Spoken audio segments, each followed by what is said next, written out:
Hi నమస్తే, నేను మీ Ramya. Welcome back to Jasvi cooking recipes. ఈరోజు నేను పచ్చి రొయ్యలతో కర్రీ ఎలా ప్రిపేర్ చేయాలో చూపిస్తున్నానండి.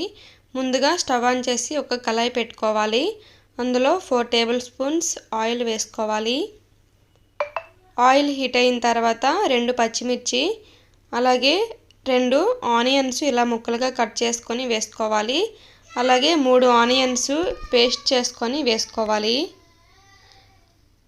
నేను సగం ఆనియన్స్ ముక్కలు సగం పేస్ట్ వేస్తున్నానండి. మీకు అలా ఇష్టం లేకపోతే ఏదో ఒక రకంగా వేసుకోవచ్చు. పేస్ట్ అయితే పేస్ట్, లేదంటే ముక్కలు వేసుకొని ఫ్రై చేసుకోవాలి. ఇప్పుడు ఇలా ఫ్రై అయిన తర్వాత 1.5 టేబుల్ స్పూన్ అల్లం వెల్లుల్లి పేస్ట్ వేసుకోవాలి. అల్లం వెల్లుల్లి పేస్ట్ పచ్చివాసన పోయే వరకు ఫ్రై చేసుకోవాలి. తర్వాత ఒక టమాటో ఇలా బాగా నలిపి వేసుకోవాలి. మీరు టమాటో ఆనియన్తో పేస్ట్ అయినా సరే చేసుకొని వేసుకోవచ్చండి. అలా కాకుండా ఇలా వేస్తే ఇంకా టేస్టీగా ఉంటుంది. వేసుకొని బాగా ఫ్రై చేసుకోవాలి.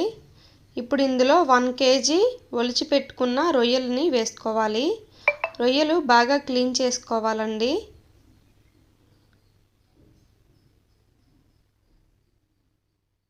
వేసుకొని బాగా కలుపుకోవాలి.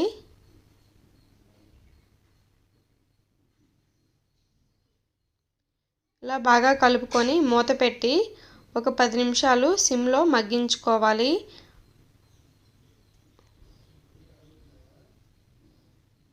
పది నిమిషాల తర్వాత మూత తీసి చూద్దాం. రొయ్యల్లో వాటర్ బయటకు వస్తుంది కదండి. ఇప్పుడు ఇందులో 1/2 టీ స్పూన్ పసుపు, 2.5 టీ స్పూన్స్ కారం వేసుకోవాలి. అలాగే 1 స్పూన్ సాల్ట్ వేసుకోవాలి. మీ టేస్ట్కి తగ్గట్టు సాల్ట్ని అడ్జస్ట్ చేసుకొని వేసుకోండి. వేసుకొని బాగా కలుపుకోవాలి. ఇంతేనండి. నేను ఇందులో ఇంకా ఏ మసాలాలు యూజ్ చేయట్లేదు. నార్మల్గా కర్రీ ప్రిపేర్ చేస్తున్నాను.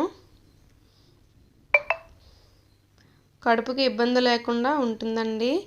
మసాలాలు వేయడం వల్ల కొంతమందికి అరగడానికి ఇబ్బంది అవుతుంది. మా ఇంట్లో అయితే మేము మసాలా ఏమీ వాడకుండానే ఇలానే వండుకుంటామండి. వేసుకొని బాగా ఒక 2 నిమిషాలు మగ్గించుకొని 1 కప్పు వాటర్ వేసుకొని మూత పెట్టి బాగా ఉడికించుకోవాలి. మీడియం ఫ్లేమ్లోనే ఉడికించుకోవాలండి. మీరు కావాలంటే ముందుగా ఆయిల్లో రొయ్యల్ని ఫ్రై చేసుకొని అయినా కర్రీ ప్రిపేర్ చేసుకోవచ్చు.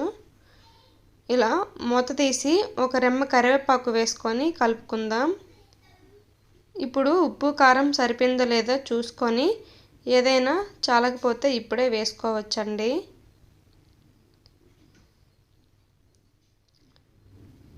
నాకు కొంచెం సాల్ట్ సరిపోలేదు, అందుకే 1/2 టేబుల్ స్పూన్ సాల్ట్ వేస్తున్నాను. సాల్ట్ వేసుకొని బాగా కలుపుకొని మూత పెట్టి కర్రీ దగ్గరికి అయ్యేంత వరకు ఉడికించుకోవాలి. ఆల్మోస్ట్ ఉడికిపోయిందండి.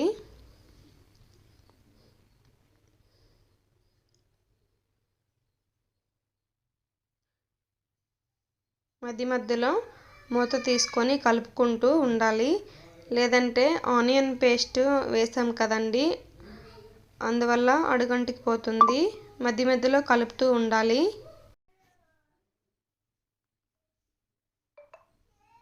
ఈ రొయ్యలు తినడం వల్ల మనకి హెల్త్కి కూడా చాలా మంచిదండి. ఇందులో ఎన్నో పోషకాలు ఉన్నాయి. ఈ రొయ్యలు తినడం వల్ల క్యాన్సర్ రాకుండా కాపాడుతుందండి. ఇందులో విటమిన్ డి, విటమిన్ B3 కూడా పోషకాలు ఉన్నాయి.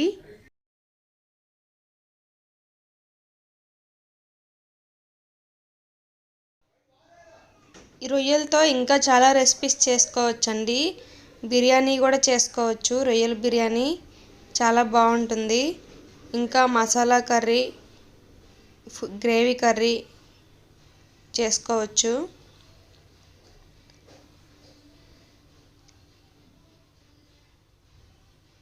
ఉడకడానికి ఎక్కువ టైం పట్టదండి, త్వరగానే అయిపోతుంది కర్రీ. ముందుగా మనం ఫ్రై చేసుకొని పక్కకు తీసుకుంటే ఇంకా ఫాస్ట్గా అయిపోతుంది. కానీ నేను అలా చేయలేదు, నార్మల్గా వేసేసాను.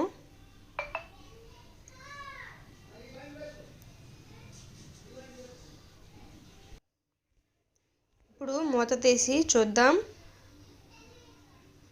కర్రీ రెడీ అయిపోయిందండి. ఇప్పుడు వేరే బౌల్లోకి సర్వ్ చేసుకోవడమే. ఈ రెసిపీ మీకు నచ్చినట్టయితే నా ఛానల్ని లైక్ చేసి, షేర్ చేసి, సబ్స్క్రైబ్ చేసుకోండి. Thank you for watching.